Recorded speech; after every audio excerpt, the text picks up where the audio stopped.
Assalamualaikum warahmatullahi wabarakatuh. Perkenalkan, nama saya Sukma Irawan dari kelas 03 SMJP 020. Saya ingin mempresentasikan konsep dasar manajemen sumber daya manusia. Yang pertama, pengertian manajemen sumber daya manusia.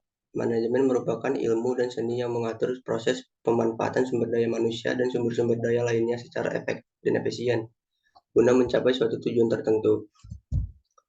Sehingga timbul pertanyaan tentang apa yang diatur, apa tujuannya diatur, dan mengapa harus diatur.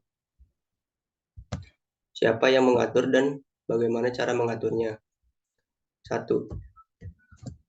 Yang diatur adalah semua unsur manajemen 6M, yaitu 6M. Tujuan yang diatur adalah agar 6M lebih berdaya guna dan berhasil guna dalam mewujudkan tujuan. 3. Harus diatur supaya 6M dapat bermanfaat opsional dan terkoordinasi dan terintegrasi dengan baik dalam menunjang terwujudnya tujuan organisasi. 4. Yang diatur adalah pimpinan dengan kepemimpinannya, yaitu pimpinan puncak, manajer media, dan supervisi. 5. Mengaturnya adalah dengan melakukan kegiatan urutan-urutan dengan fungsi manajemen tersebut.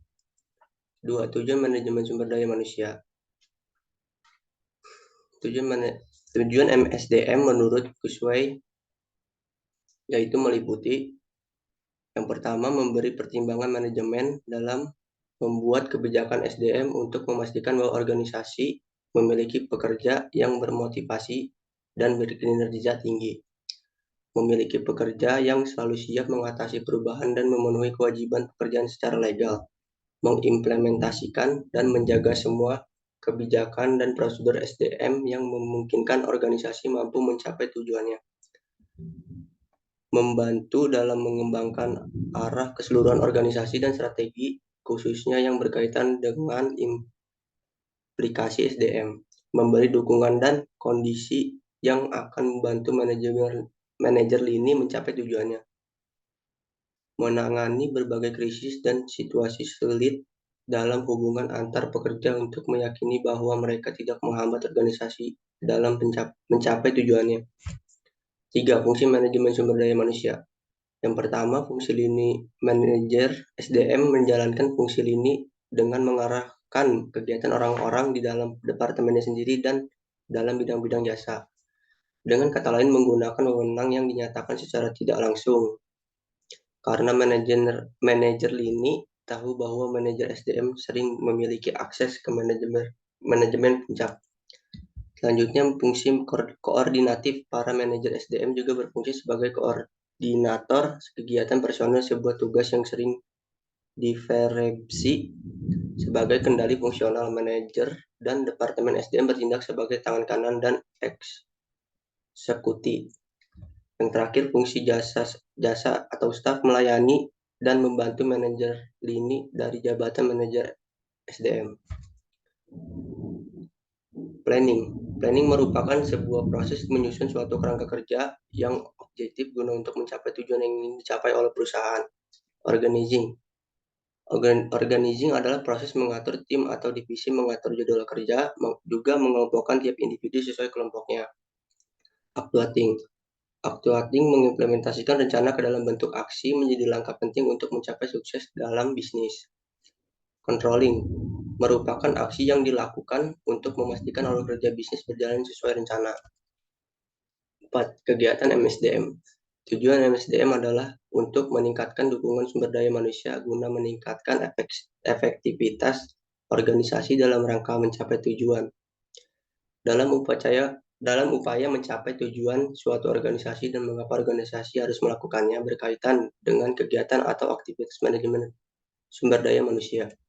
Kegiatan atau aktivitas MSDM secara umum adalah tindakan-tindakan yang diambil untuk membentuk suatu kerja yang efektif dalam suatu organisasi. Di antaranya adalah yang pertama, persiapan dan penarikan penyangkutan beberapa hal, di antaranya analisis pekerjaan dan jabatan.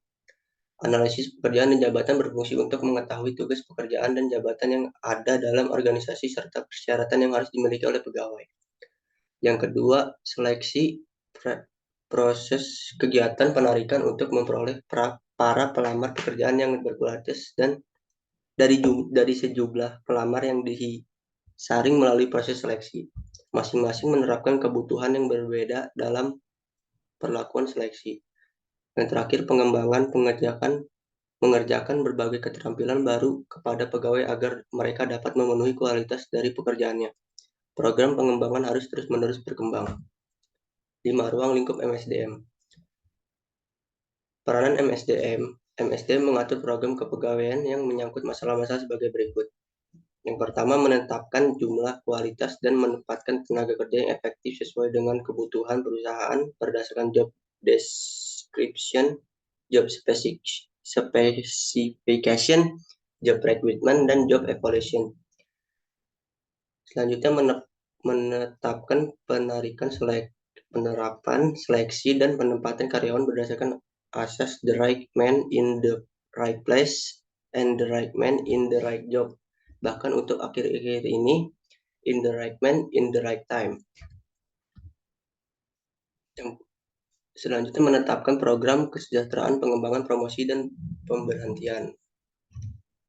Meramalkan penawaran dan permintaan sumber daya manusia pada masa yang akan datang. Yang terakhir, memperkirakan keadaan perekonomian pada umumnya dan perkembangan perusahaan pada khususnya. Proses sederhana di atas dapat dijabarkan dalam bagian-bagian kecil secara spesifikasi, mengatur hal-hal yang penting dalam tahapan-tahapan yang diperlukan. Dalam dunia nyata yang dihadapi oleh manajer personalia tidak sesederhana proses di atas, namun lebih kompleks tergantung tantangan yang dihadapi. Tantangan tersebut antara lain tantangan eksternal seperti ekonomi, politik, dan peraturan pemerintah, teknologi, dan budaya sosial, serta tantangan organisasional seperti karakter organisasi, serikat pekerja, perbedaan individu, sistem nilai, manajer, dan karyawan yang berbeda, dan lain-lain. Kurang lebihnya mohon maaf. Assalamualaikum warahmatullahi wabarakatuh.